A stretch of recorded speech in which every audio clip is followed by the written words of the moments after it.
Un soufflé 100% chocolat servi directement dans son ramequin. Ce dessert, il va vous épater par sa simplicité et sa gourmandise.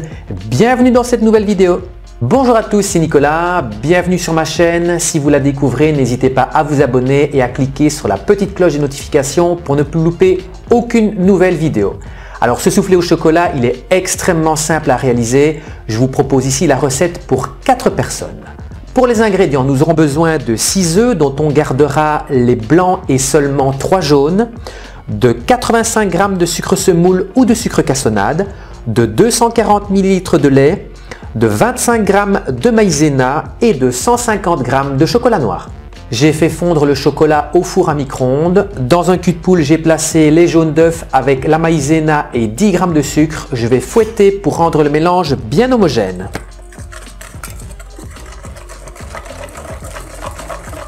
On va faire chauffer le lait sans le faire bouillir, puis on viendra le verser sur les jaunes d'œufs sucrés. Je verse délicatement le lait chaud tout en mélangeant avec le fouet.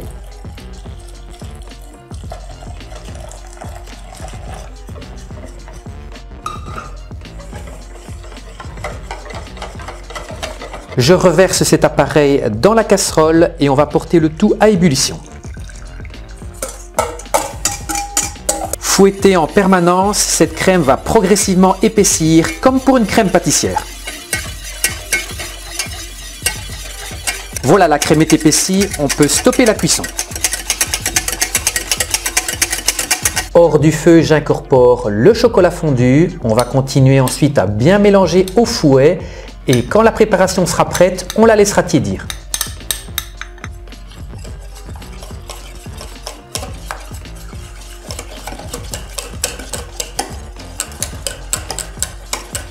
Pendant ce temps, on va monter les blancs en neige avec le sucre restant. On va simplement réaliser une meringue française. Alors il ne faut pas trop les monter, il faut que les blancs restent mousseux.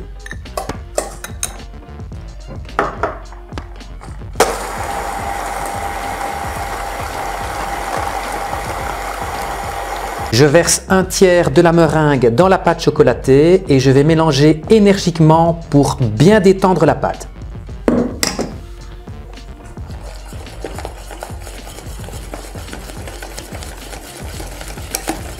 Je place ensuite le reste de la meringue et là alors je vais toujours mélanger au fouet mais très délicatement.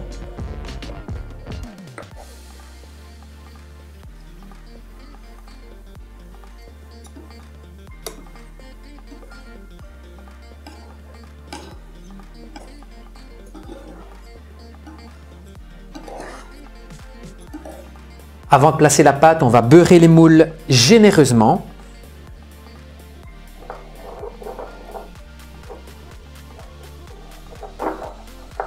On peut également ajouter un peu de sucre cassonade sur les bords, mais ça c'est pas obligatoire.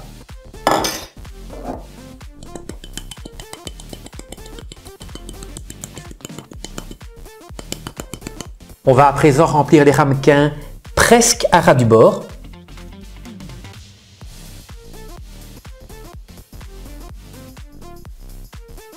Les ramequins vont maintenant partir au four à 190 degrés pendant 15 minutes ou un peu plus, ça dépend de la taille de vos ramequins. Maintenant, vous pouvez également faire la préparation à l'avance, les stocker au réfrigérateur plusieurs heures avant de les enfourner, ça marchera tout aussi bien. Après 15 minutes de cuisson, les soufflés sont bien montés. On peut par exemple râper un peu de chocolat noir dessus ou ajouter du cacao en poudre. Alors dépêchez-vous de le déguster puisque par définition, le soufflé va retomber assez rapidement après la sortie du four. Ce soufflé 100% chocolat, il faut le déguster sans plus attendre. C'est tiède qu'il sera le meilleur. Voilà, cette vidéo est terminée. Si vous avez aimé, n'oubliez pas de lâcher un petit pouce vers le haut. J'attends également vos commentaires au bas de la description. On se retrouve la semaine prochaine pour une nouvelle recette en vidéo. Bonne semaine à tous!